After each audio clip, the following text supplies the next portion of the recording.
अस्सलामुअलैकुम dear students, कैसे हैं? सब खैरियत से हैं? उम्मीद होगी ठीक होंगे इंशाल्लाह।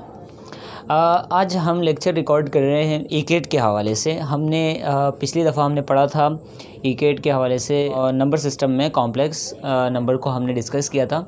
कॉम्प्लेक्स नंबर में हमने जो है पार्ट था हमारे पास कॉम्पोसाइट्स नंबर्स, उसके बाद operations on complex numbers, addition, subtraction, multiplication, divisions, और आज हम पढ़ने जा रहे हैं conjugate of complex number. Conjugate of complex number क्या होता है? याद रखिएगा, ये एक थ्योरी सेक्शन है। इसमें आपको सारी की सारी थ्योरी पढ़ाई जाएगी। फिर हम एक क्लास अरेंज करेंगे और उसमें हम टोटली एमसीक्यूज़ डिस्कस करेंगे इंशाल्लाह। इस चैप्टर के बहुत से एमसीक्यूज़ होंगे इंशाल्लाह, और आपसे रिक्वेस्ट है कि आप इन थ्योरी को मेमोराइज़ कीजिएगा जो यहाँ पे आपको पढ़ाई जा रही है। ये ईकेट के हवाले से बहुत ही बेहतरीन तरीका है आपको थ्योरी पढ़ाने का। सो अब कॉन्जुगेट आप जानिएगा और इसके ऊपर एमसीक्यूज़ भी आएंगे इंशाल्लाह, आप हल कर पाएंगे।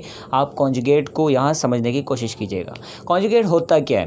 मैं सपोज़ करता हूँ, आपको पता है जेड कॉम्प्लेक्स नंबर को सपोज डिनोट करने का एक ज़रिया है। Let Z be a complex number. Z एक कॉम्प्लेक्स नंबर है एक्स प्लस वाई आयोटा, या फिर आपको ऑर्डर पेयर में आप लिख सकते हैं एक्स कोमा वाई। आपको पता है ऑर्डर पेयर में आयोटा नहीं लिखा जाता, ये आपको पता है। ये जेड कॉम्प्लेक्स नंबर है, real part and this is called imaginary part. अगर आप देखें कि ये एक कॉम्प्लेक्स नंबर है, इस कॉम्प्लेक्स नंबर का कॉन्जुगेट क्या होगा अगर आपसे पूछा जाए। सो आप प्लीज़ ये देखिएगा, मैं कहता हूँ taking conjugate on both side. Conjugate on both side, अगर आप इनका कॉन्जुगेट लेते हैं, कॉन्जुगेट बेसिकली डिनोट किया जाता है बार।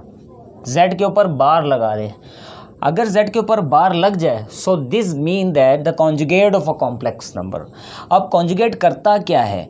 कॉन्जुगेट करता ये है कि वो इमेजिनरी पार्ट का साइन चेंज कर देता है। अगर आपके पास प्लस है तो उसको माइनस कर देता है, अगर आपके पास माइनस है तो प्लस कर देता है। याद रखिएगा कॉन्जुगेट का मतलब क्या? साइन चेंज किसका? इमेजिनरी नंबर्स का या इमेजिनरी पार्ट का। सो अगर ऑर्डर पेयर में कॉन्जुगेट लिखा जाए तो एक्स कोमा माइनस वाई लिखा जाएगा, क्योंकि ये प्लस वाई है और यहाँ माइनस वाई लिखेंगे, आयोटा नहीं आएगा। आपको पता है, समझ आ रही है मेरी बात? ऑर्डर पेयर में भी शो करवा दिया आपको मैंने एक्स वाई, और एडिशन के या सब्ट्रैक्शन के तौर पर भी आपको मैंने डिनोट करवा दिया कॉन्जुगेट होता क्या है। कॉन्जुगेट की कुछ प्रॉपर्टीज़ होती है कॉन्जुगेट की, सो वो भी पढ़ लेते हैं हम। एग्जाम्पल, या फिर हम प्रॉपर्टीज़ की पहले हेडिंग डाल लेते हैं। प्रॉपर्टीज़, कॉन्जुगेट की क्या प्रॉपर्टीज़ है? याद रखिएगा, अगर आपके पास दो कॉम्प्लेक्स नंबर मल्टीप्लाई हो रहे हैं और होल कॉन्जुगेट है उनके ऊपर, तो याद रखिएगा उनको कॉन्जुगेट जो है आप अलग अलग भी दे सकते हैं, और मल्टीप्लाई करेंगे तो सेम आंसर आएगा। क्या आएगा? आंसर सेम आएगा। आपको बताता चलूँ कि अगर आप किसी कॉन्जुगेट को डिवाइड कर देते हैं, होल कॉन्जुगेट को, पूरे के ऊपर कॉन्जुगेट को, तो याद रखिएगा कि वो कॉन्जुगेट ऊपर वाले और नीचे वाले को अलग अलग भी मिल सकता है। कॉन्जुगेट इसका भी मिल सकता है, इसका भी मिल सकता है, मतलब ऐसे ही होगा। सो दैट अगर आप z को z के कॉन्जुगेट से मल्टीप्लाई कर दें और z कॉन्जुगेट को z से मल्टीप्लाई कर दें तो आंसर सेम आएगा। अच्छा, अब हमने ये तीन प्रॉपर्टीज़ पढ़ी। चौथी प्रॉपर्टी क्या है? चौथी प्रॉपर्टी ये है कि अगर z कोई कॉम्प्लेक्स नंबर है जिसमें आपको इमेजिनरी पार्ट अगर ज़ीरो मिल जाए तो हमारे पास वो क्या होगा? वो हमारे पास रियल नंबर होगा। मैं आपको एक मिसाल दे देता हूँ कि z कॉन्जुगेट के कब बराबर आएगा? जब आपके पास रियल पार्ट एग्जिस्ट करेगा और इमेजिनरी पार्ट ज़ीरो होगा। आप एग्जांपल देख रहे हैं, दूसरी एग्जांपल भी दे देता हूँ कि अगर आपको z x plus zero iota दिया जाए, जिसका आंसर आपको पता है कि x आना है, लेकिन मैं कॉम्प्लेक्स नंबर की फॉर्म में शो कर रहा हूँ, तो इसका कॉन्जुगेट क्या होगा?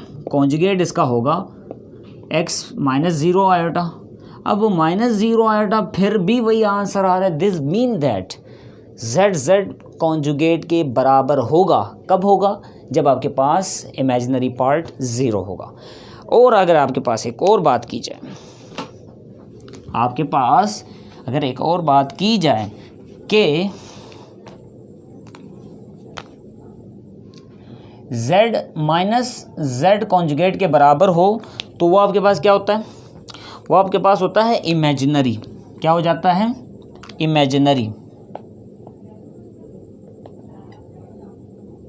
इसकी भी एग्जांपल है। मान लीजिए z आपके पास है 0 प्लस 2 आयोटा और z का कॉन्जुगेट आपके पास है 0 माइनस 2 आयोटा, लेकिन मैंने यहाँ माइनस बाहर लिखा है। आप समझ रहे मेरी बात? ये z है 0 plus 2 iota is equal to minus sign conjugate के लिए मैंने क्या लिखना है? 2 आयोटा। मल्टीप्लाई कर दो माइनस अंदर 0 माइनस 0 का लिखना बेवकूफ़ी। माइनस माइनस प्लस 2 आयोटा बराबर आया ना 0 प्लस 2 आयोटा की। सो दिस मीन दैट अगर आपके पास रियल पार्ट ज़ीरो हो जाए तो आपके पास जो कॉम्प्लेक्स नंबर होगा वो माइनस ऑफ जेड कॉन्जुगेट के बराबर होगा। ये याद रखने वाली बातें हैं, ये एमसीक्यूज़ में पूछी जाती है, इसलिए मैं एग्जांपल देके क्लियर भी करा रहा हूँ। सो आपको ये प्रॉपर्टीज़ याद रखनी है। एग्जांपल से याद रखो, वैसे ही याद रखो, आपने याद रखनी है भी जानी है। और एक और बात, एक और प्रॉपर्टी याद आई कि अगर आपके पास दो कॉम्प्लेक्स नंबर सम हो रहे हो या फिर उनका डिफरेंस हो रहा हो, होल कॉन्जुगेट हो, तो वो कॉन्जुगेट डिस्ट्रीब्यूट हो जाएगा। Z1 पे भी आएगा, प्लस हो रहा हो या माइनस हो रहा हो, Z2 के ऊपर भी आएगा। ये थी प्रॉपर्टीज़ ऑफ कॉन्जुगेट। सो अब हम पढ़ते हैं reflection of complex number in XY plane. अच्छा स्टूडेंट्स, अब एक बहुत ही इंपॉर्टेंट एमसीक्यूज़ जो पिछले पास पेपर में आया था नेक्स्ट के, क्या है वो? आपसे कहा गया था कि अगर आपके पास एक Z एक कॉम्प्लेक्स नंबर है जो कि आपको एग्जिस्ट करता हुआ दिखेगा सेकंड क्वाड्रेंट में, अगर उसकी रिफ्लेक्शन करवा दी जाए तो वो किस क्वाड्रेंट में रिफ्लेक्ट होगा? उसकी जो इमेज होगी, उसका यानी कॉन्जुगेट होगा, वो किस क्वाड्रेंट में आएगा? एक्सिस तो एक्स एक्सिस के अलोंग रोटेट करेगा, सो किस क्वाड्रेंट में आएगा? सो इसका आंसर अभी मिलने वाला है, मैं आपको वो सिखाता हूँ, तो आप देखिएगा इंशाल्लाह इस पे आपको क्लियर हो जाएगा। ये एमसीक्यूज़ है। अच्छा, तो अब हमारे पास यहाँ पर ये दो एमसीक्यूज़ पॉइंट है जो आपने बहुत अच्छे तरीके से याद रखने। अगर आपसे कहा जाए कि कॉम्प्लेक्स नंबर जो कि x, y ऑर्डर पेयर की फॉर्म में एग्जिस्ट कर रहा है फर्स्ट क्वाड्रेंट में, तो बताओ उसका कॉन्जुगेट कहाँ लाई करेगा? तो याद रखना, उसका कॉन्जुगेट लाई करेगा जब आप उसको उलट दोगे। तो आप उलट दोगे तो कहाँ जाएगा वो? एक्स एक्सिस के दरमियान अगर आपको उसको रोटेट करवा दो, उसको घुमा दो, तो आप ये कहाँ जाएगा? फोर्थ क्वाड्रेंट में। First, second, third and fourth. So ये कहाँ गया? First, second, third and fourth quadrant में जाएगा। सो दिस मीन दैट अगर कोई कॉम्प्लेक्स नंबर क्वाड्रेंट 1 में लाई कर रहा है तो उसका कॉन्जुगेट क्वाड्रेंट नंबर 4 में लाई करेगा। अगर कोई कॉम्प्लेक्स नंबर क्वाड्रेंट सेकंड में लाई करेगा तो उसका कॉन्जुगेट क्वाड्रेंट नंबर 3rd में लाई करेगा। याद रखना, क्वाड्रेंट नंबर 3rd में लाई करेगा। आप ज़रा ये भी देख पा रहे हैं कि x जो है वो x ही है, इमेजिनरी नंबर का साइन चेंज हो रहा है, इमेजिनरी पार्ट का साइन चेंज किया, माइनस हो गया, तो ये कौन सा क्वाड्रेंट बना? जहाँ पर x प्लस होता है, y माइनस होता है, तो वो क्वाड्रेंट नंबर 4 होता है। याद रखना, 4th क्वाड्रेंट होता है। और जहाँ पर x माइनस होता है, y प्लस होता है, तो वो सेकंड क्वाड्रेंट है। आपको पता है, अगर इसका मैं कॉन्जुगेट करूँ यानी इमेजिनरी पार्ट का साइन चेंज कर दूँ तो वो कौन से क्वाड्रेंट में आएगा? x तो माइनस है ही है, y भी माइनस हो जाए, तो याद रखना अगर सेकंड क्वाड्रेंट में आपका कॉम्प्लेक्स नंबर लाई कर रहा है तो आप उसका कॉन्जुगेट लेंगे तो आप दोनों को माइनस होता हुआ पाएंगे, और वो होगा कौन सा क्वाड्रेंट? 3rd क्वाड्रेंट होगा। सो ये दो एमसीक्यूज़ थे। अब हम आते हैं इसके चंद क्वेश्चन की तरफ, फिर उसके बाद हम मॉडुलस की तरफ स्विच करते हैं। अच्छा, तो अब हम एक क्वेश्चन करने जा रहे हैं जो कि कॉन्जुगेट के ऊपर लाई कर रहा है, और वो जो क्वेश्चन है वो हमारे पास यहाँ लिखा हुआ है। कहता है इसको मल्टीप्लाई कर दें, इसको मल्टीप्लाई कर दे, जबकि आपके पास होल कॉन्जुगेट दिया हुआ है। अभी मैं मल्टीप्लिकेशन की प्रॉपर्टी पढ़ा चुका हूँ। कॉन्जुगेट में क्या आप दो कॉम्प्लेक्स नंबर मल्टीप्लाई करो उसके होल कॉन्जुगेट हो तो आप कॉन्जुगेट तोड़ सकते हो। अगर आप उस मेथड से करें या फिर आप डायरेक्टली इनको मल्टीप्लाई कर दें तो आपको मिल जाएगा। याद रखिएगा, मैं आपको मल्टीप्लिकेशन का एक तरीका सिखा चुका हूँ जो कि हमारे पास था कि अगर आपके पास ये दो मल्टीप्लाई हो रहे हैं तो आप इनके कोफिशिएंट्स लिख दें, कोफिशिएंट्स विद साइन। तो आपने लिख दिया, आपने साइन के साथ कोफिशिएंट्स लिख दी। सबसे पहले आपने मल्टीप्लाई करना है ऊपर नीचे फॉर रियल पार्ट। किसके लिए? For real part.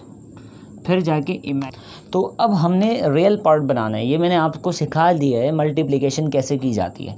सबसे पहले रियल पार्ट बनाने के लिए ऊपर नीचे मल्टीप्लाई कर दो। मल्टीप्लाई किया, 2 3 6, 4 3 12, माइनस प्लस माइनस, माइनस का 12। ये माइनस मल्टीप्लिकेशन की वजह से आया, मौजूद कोफिशिएंट्स के साथ साइन की वजह से। अब हमने देखा कि रियल पार्ट में मल्टीप्लिकेशन में आपने याद रखना था कि माइनस आता है, माइनस आता है और इमेजिनरी में प्लस आता है। सो आप इनको माइनस कीजिए, 6 माइनस माइनस प्लस 12, ये हो जाएगा 18, 18। सही, ये आपका मल्टीप्लिकेशन हो गया, रियल पार्ट बन गया। इमेजिनरी के लिए क्या करना था? इमेजिनरी के लिए आप इनको वापस मिटा दीजिए, इमेजिनरी बनाना है। इमेजिनरी के लिए आपने किसी भी डायगोनल को आपने मल्टीप्लाई करना था, क्योंकि मल्टीप्लिकेशन में डायगोनल के लिए कोई स्पेसिफिक शर्त नहीं है। सो आप मल्टीप्लाई कर दें, 3 3 माइनस का 9 और हमारे पास 4 2 8, बीच में आएगा प्लस, तो प्लस माइनस माइनस, माइनस का 1। अब हमने इसको कॉम्प्लेक्स फॉर्म में लिखना था। कॉम्प्लेक्स फॉर्म में कैसे आएगा? 18 माइनस आयोटा 1, आयोटा 1 आएगा तो 1 के साथ मैंने आयोटा लिख लिया, आयोटा 1 आयोटा। सो ये आपके पास कॉम्प्लेक्स नंबर हुआ। इनके मल्टीप्लिकेशन के नतीजे में अगर आपको मल्टीप्लिकेशन आती है तो ये आपके बहुत जल्दी शार्प तरीके से होगा, वरना बड़ा मुश्किल है। समझ आ रही मेरी? मल्टीप्लिकेशन आपने इस तरीके से करना है, लेकिन इतना टाइम आप नहीं लेंगे। जब आपकी प्रैक्टिस होगी, प्रैक्टिस के बाद आपके पास ये बिल्कुल हलवा होगा। समझ आ रही है? चले, हमारे पास इनकी वजह से जो मल्टीप्लिकेशन में आने वाला आंसर है वो 18 माइनस आयोटा है।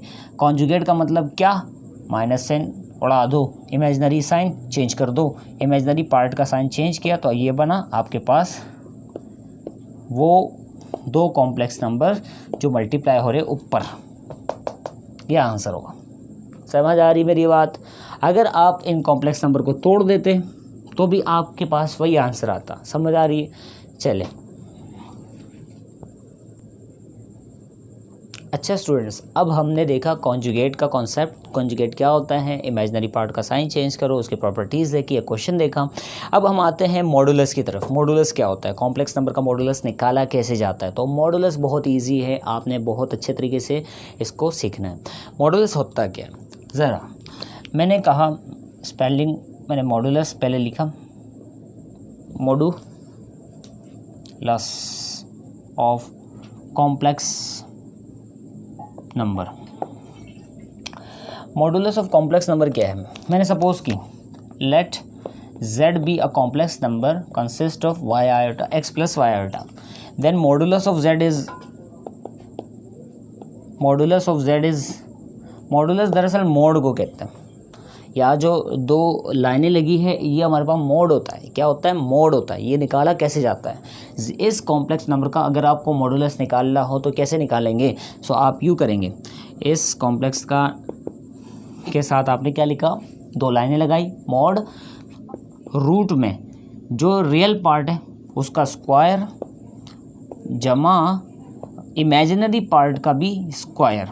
आयोटा इज़ नॉट शामिल, आयोटा शामिल नहीं। समझ आ रही मेरी बात? सिर्फ जो रियल पार्ट है और इमेजिनरी पार्ट है उनका स्क्वायर करना है विदाउट आयोटा। समझ आ रही है? सो ये आपके पास मॉडुलस निकलेगा। अगर आपसे पूछा जाता, एग्जाम्पल दे रहा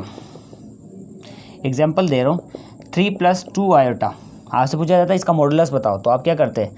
z मॉड लिखते हैं और रूट में 3 का स्क्वायर प्लस 2 का स्क्वायर लिखते हैं और ये हो जाता है 9 + 4 विच इज़ इक्वल टू √13। ये आपका मॉडुलस होता। या फिर आपके पास लिखा जाता z -3 - 4 आयोटा, तो आप क्या करते हैं? z मॉड निकालते, रूट में -3 का स्क्वायर प्लस -4 का स्क्वायर। -3 का स्क्वायर कितना होता है? 9, -4 का स्क्वायर 16, √25, तो ये 5 आएगा, रूट से स्क्वायर कैंसिल, तो ये z मॉडुलस आपके पास आ चुका। समझ आ रही है? z मॉडुलस दरअसल आपके पास लेंथ होती तो यूनिट भी साथ में लिख दीजिएगा। सही है? अच्छा जी, तो अब हमने एक चंद एग्जाम्पल देखी मोड निकालने का। इसके बाद हम बहुत ही ज़्यादा क्वेश्चंस करेंगे मोड के ऊपर, सो मॉडुलस के ऊपर। अब हम आते हैं इसकी प्रॉपर्टीज़, जो कि बहुत ही इंपॉर्टेंट है, बहुत यूज़ होने वाले। मैं इसके ऊपर एक क्वेश्चन भी करवाऊंगा, सो आप इसको ज़रा देख लीजिए और इसको मेमोराइज़ कीजिए। पहली प्रॉपर्टी क्या है? अगर आपके पास Z1 Z2 दो कॉम्प्लेक्स नंबर हैं, इनका मोड लें, इनका क्या लें? मोड। तो आप इनका मोड अलग अलग भी लेकर मल्टीप्लाई करेंगे तो भी आंसर सेम आएगा।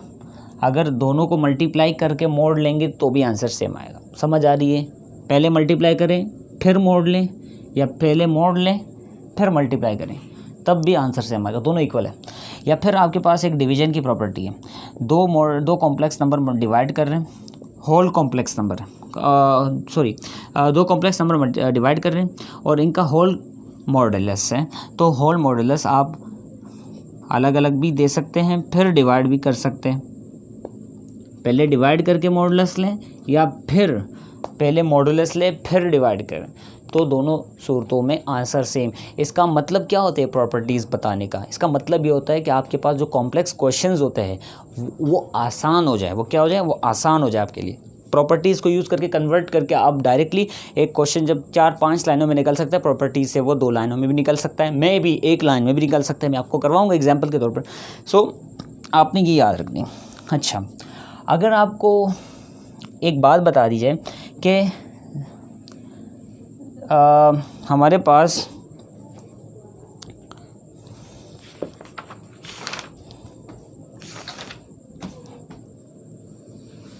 z है, z की पावर n है, यानी z कॉम्प्लेक्स नंबर है, उसकी कोई भी पावर है n है, वो आप लें, पावर पहले लें बाद में मॉडुलस निकालें, या फिर पहले मॉडुलस निकालें बाद में पावर लें, बराबर है।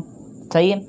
या फिर अगर आप z कोई कॉम्प्लेक्स नंबर है जो इन्वर्स है, अगर इसका कॉम्प्लेक्स नंबर इस इन्वर्स कॉम्प्लेक्स नंबर का आप मॉडुलस लें, तो पहले अगर आप इन्वर्स लें तो भी सही, या फिर 1/z का मोड कर दे तो भी सही। दोनों सूरतों में सेम आंसर आने वाला है। आप देख लें, पहले इन्वर्स लें फिर मोड लें, या फिर 1/मोड डायरेक्ट मोड लें और अपॉन में लिख लें, 1/ लिख लें, डायरेक्ट मॉडुलस ले लें। सो दोनों सूरतों में आंसर सेम आने वाला है।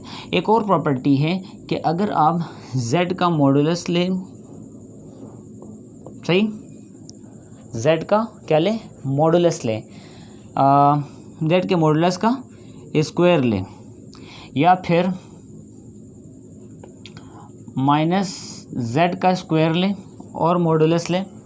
समझ आ रही मेरी बात? z का आप क्या करें? z का मॉडुलस लें, स्क्वायर लें।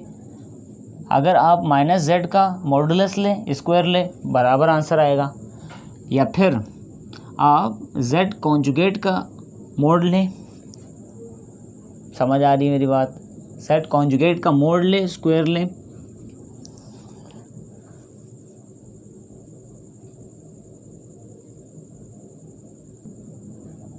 या फिर आप -z कॉन्जुगेट का स्क्वायर मोड ले और फिर स्क्वायर ले। दरअसल इसका आंसर क्या आने वाला है? x² + y² आने वाला है। सो इसका भी क्या आने वाला है? x² + y² आने वाला है।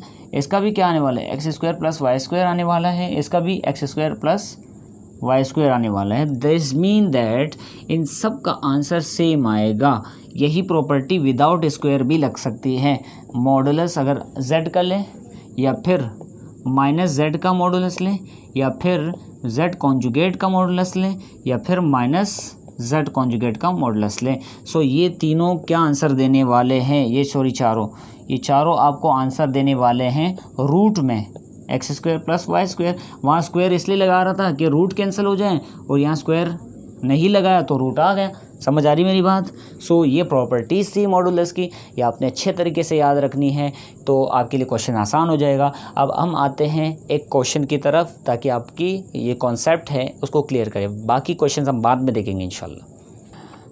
अच्छा, तो अब हमारे पास एक क्वेश्चन प्रैक्टिस के तौर पर हम करते हैं, प्रैक्टिस के तौर पर हम इस क्वेश्चन को डील करते हैं। क्वेश्चन क्या है, फाइंड मॉडुलस दिया हुआ है, अंदर कॉम्प्लेक्स नंबर दिया हुआ है, न्यूमरेटर अपॉन डिनोमिनेटर के फॉर्म में दिया हुआ है, और मज़े की बात यह है कि न्यूमरेटर का स्क्वायर भी दिया हुआ है। सो जो हम यहाँ जानते हैं, अगर हम इसको पहले स्क्वायर लें फिर डिवाइड करें, जो मैं आपको डिवीज़न का तरीका सिखा चुका हूँ वो वाला आप डिवाइड करना आप अप्लाई करें तो आपके पास क्वेश्चन लंबा होता जाएगा, बहुत लंबा होता जाएगा। आप इसका शॉर्टकट देके, शॉर्टकट क्या है इसका, शॉर्टकट क्या है, आप सबसे पहले यह प्रॉपर्टी इस्तेमाल करें जो मैं पढ़ा चुका हूँ कि अगर दो कॉम्प्लेक्स नंबर डिवाइड हो रहे हैं, उनका पूरा का पूरा मॉडुलस है तो आप तोड़ सकते हैं दो अलग अलग मॉडुलस में। समझ आ रही है? जो मैं यहाँ पे तोड़ देता हूँ। मैंने सबसे पहले तोड़ा 4 - 3 आयोटा का होल स्क्वायर के मॉडुलस के, और हमारे पास 1 + आयोटा के मॉडुलस में तोड़ दिया। सही। अब हमने एक दूसरी प्रॉपर्टी भी पढ़ी कि अगर आप मॉडुलस का स्क्वायर है या फिर कोई पावर n है, फिर मॉडुलस ले, या फिर पहले मॉडुलस ले फिर स्क्वायर ले, या फिर पावर n ले, तो आपके पास सेम आंसर आएगा। अब मैं यहाँ पर स्क्वायर को बाहर भेज देता हूँ, तो पहले 4 - 3 आयोटा का मॉडुलस, फिर स्क्वायर, और 1 + आयोटा का मॉडुलस। मॉडुलस का मतलब क्या होता है, रियल पार्ट इमेजिनरी पार्ट का स्क्वायर विदाउट आयोटा। अब इसका स्क्वायर कर ले, इसका स्क्वायर कर ले, क्या आएगा, रूट में 4 का स्क्वायर 16 + 9, 3 का स्क्वायर 9, और हमारे पास होल स्क्वायर, ये मॉडुलस है, हो गया। अब स्क्वायर अपनी जगह। अब 1 का स्क्वायर 1 + 1 आयोटा के साथ कुछ नहीं तो 1 होता है, तो इमेजिनरी पार्ट भी 1 है। अब इसका स्क्वायर करके 1 1 आना है, तो क्या आना है आपके पास आंसर, रूट में 16 + 9 25 का होल स्क्वायर अपॉन √2, ये स्क्वायर से रूट कैंसिल, 25 अपॉन √2 आएगा आपके पास आंसर। सो अगर आप देखें तो ये आपके पास यहाँ सिंगल स्टेप में भी आ सकता था, ये स्टेप करने की ज़रूरत नहीं थी, लेकिन क्या आपको स्टेप बाय स्टेप सिखाना था, ये दो प्रॉपर्टीज़ लगाना सिखाना था। तो इस तरह से आप किसी भी क्वेश्चन को प्रॉपर्टीज़ के ज़रिए आसान बना सकते हैं। सो ये देख लीजिए। चले स्टूडेंट्स, अब हम एक और सवाल मॉडुलस के हवाले से देखते हैं। एक प्रॉपर्टी आपको पढ़ाना मैं थोड़ा सा फरामोश कर गया था, भूल गया था। वो प्रॉपर्टी क्या है, वो प्रॉपर्टी ये आपके सामने लिखी है, ये बहुत ही इंपॉर्टेंट प्रॉपर्टी है। आपसे सवाल किसी भी टाइप से पूछा जा सकता है, जो कि मैं यहाँ लिख चुका हूँ, आप पढ़ सकते हैं। होगा क्या कि आपके पास जो याद रखना अगर आप दो कॉम्प्लेक्स नंबर का अलग अलग मॉडुलस करते हैं और उनको माइनस करते हैं, अलग अलग मॉडुलस और माइनस, या फिर आप दोनों कॉम्प्लेक्स नंबर्स को जमा करते हैं फिर मॉडुलस लेते हैं, ये दूसरी बात होगी। तीसरी बात क्या है, या फिर आप अलग अलग मॉडुलस लें फिर जमा करें, ये तीसरी बात। पहले मॉडुलस अलग अलग लें, माइनस करें, दूसरे में पहले जमा करें फिर मॉडुलस लें, तीसरे में अलग अलग मॉडुलस लें जमा करें, 3 बात हो गई। तो याद रखना, जो आपको पहली बात है मॉडुलस ले माइनस करें तो ये लीस्ट वैल्यू आपको देगी, लीस्ट वैल्यू देगी मॉडुलस का, याद रखना। और अगर आपको मैक्सिमम वैल्यू चाहिए सो ये मैक्सिमम वैल्यू देगी, मॉडुलस का मैक्सिमम वैल्यू देगी। सो ये प्रॉपर्टी बहुत इंपॉर्टेंट प्रॉपर्टी है, याद रखना। लीस्ट वैल्यू कहाँ से मिलेगी, दोनों का मॉडुलस फिर माइनस, मैक्सिमम वैल्यू आपको दोनों का मॉडुलस फिर प्लस, याद रखना।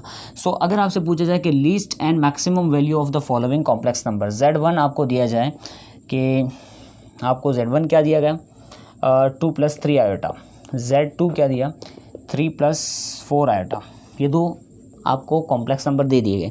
आपसे पूछते पहले मैक्सिमम वैल्यू बताओ। सो आपने यहाँ पे कॉलम डाला मैक्सिमम वैल्यू का और लीस्ट का आपने हेडिंग लगाया। आपने मैक्सिमम वैल्यू क्या देना है, पहले आपने मैक्सिमम की तरफ देखा, आपने प्रॉपर्टी याद की कि पहले मॉडुलस फिर जमा। मॉडुलस क्या लेना है, Z1 का मॉडुलस ले कितना आएगा, Z1 का मैं शॉर्ट में लिख देता हूँ, Z1 का मॉडुलस ले तो 2 × 2 = 4, 3 × 3 = 9, √13 आएगा। और अगर आप Z2 का मॉडुलस लेते तो क्या आएगा, क्या आएगा 9 + 16 25, 25 रूट में तो 5 आएगा। समझ आ रही है। अब ये आपके पास Z1 Z2 का मॉडुलस आ चुका। सो यहाँ पे भी ऐसे ही होगा, Z1 का मॉडुलस क्या आएगा, √13 आएगा और Z2 का मॉडुलस आपने क्या किया 5 आ गया। सर अब हमने मैक्सिमम वैल्यू निकालनी है तो दोनों को सम करना है, दोनों को सम करना है, यानी √13 + 5 करना है, यहाँ पर √13 - 5 करना है। इससे आपको लीस्ट वैल्यू निकलेगी, इससे आपको मैक्सिमम वैल्यू निकलेगी। सो ये मैक्सिमम वैल्यू के लिए,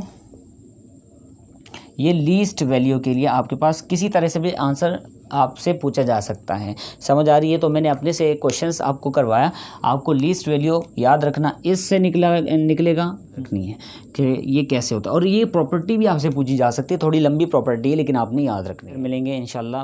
अब तक के अल्लाह हाफ़िज़।